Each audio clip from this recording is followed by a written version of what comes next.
This is a drawing of a monster named Sharpie created by an artist who is in the 2nd grade. This is a sculpture of that drawing of Sharpie created by a ceramic artist who's in high school. Now let's hear Sharpie's story, which was written by a high school student in creative writing.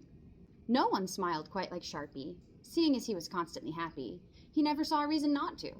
Even when his family moved from the land of monsters to the human realm, Sharpie smiled, excited for the adventures that awaited him. But soon, Sharpie stopped smiling, for whenever he did, humans ran away screaming. Sharpie was as big as a house, as orange as a pumpkin, and had spikes growing around his face like flower petals. These were not the causes of the humans' fear, though. Sharpie knew it was his smile. With teeth like jagged rocks that lined his mouth like rows of corn, Sharpie knew he was far from the smiles he saw on billboards. Even in the land of monsters, he was told he had too many teeth. Nobody there ever screamed, though. "Sharpie, you need to see the dentist," his mom said one day. "You might even need braces." Sharpie had not heard of a dentist or braces before. "Will they fix my teeth? Will people stop being scared of me?" Sharpie would do anything for people not to run from him. "I don't know if it will make you less scary, but you will be healthy, and that's what's important." "But won't the dentist be scared of me?" Sharpie did not know how someone could fix his teeth if people were too scared to even look at them. "I'm sure they'll be okay." On the day that Sharpie and his mom went to the dentist, Sharpie could not help but smile. "They will fix my teeth," he thought to himself. But if this was the solution Sharpie needed, why had his mom not brought him sooner?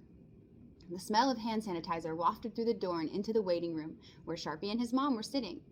"Sharpie Monsterton?" a lady called from the door. Sharpie and his mom stood and went over to her. After walking down a long hallway, Sharpie was brought to a room with a large chair.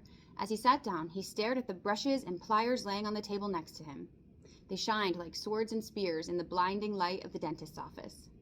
"Mom, I'm not sure I need the dentist anymore. Can we go home?" Sharpie started climbing out of his chair, panicking as he thought the dentist might use those tools inside his mouth. Sharpie stopped moving, sitting on the edge of his seat as a dentist walked into the room and slid into a swivel chair next to Sharpie's. The dentist looked to Sharpie, then asked, "Do you not want to see the dentist today?" Sharpie shook his head in response. The dentist pinched his lips and squinted his eyes. A second later, his eyes lit up with an idea. He spun in his swivel chair and turned back towards Sharpie with a basket full of toys. "Do you think one of these could help?" Sharpie looked at the small stuffed animals and stickers. He slowly picked one out and held it up. It was orange, with spikes around its head and a smile with many pointy teeth. "It looks just like you!" Happy smile and all. Sharpie turned to the dentist. No one had ever called his smile happy. It was scary, terrifying, or pointy. Never happy. "Sir, are you not scared of me?" Sharpie asked. The dentist tilted his head. "Why would I be scared of you?" Sharpie looked at the toy and then back at the dentist. "This guy doesn't seem all that scary," Sharpie thought, before looking back down at the toy.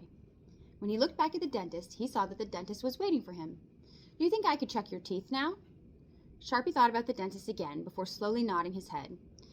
"Do you think my smile needs to be fixed?" The dentist was shocked by this question and stopped picking up his tools.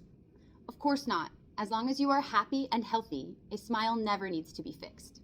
Sharpie smiled and thought no matter what, he would smile when he got home.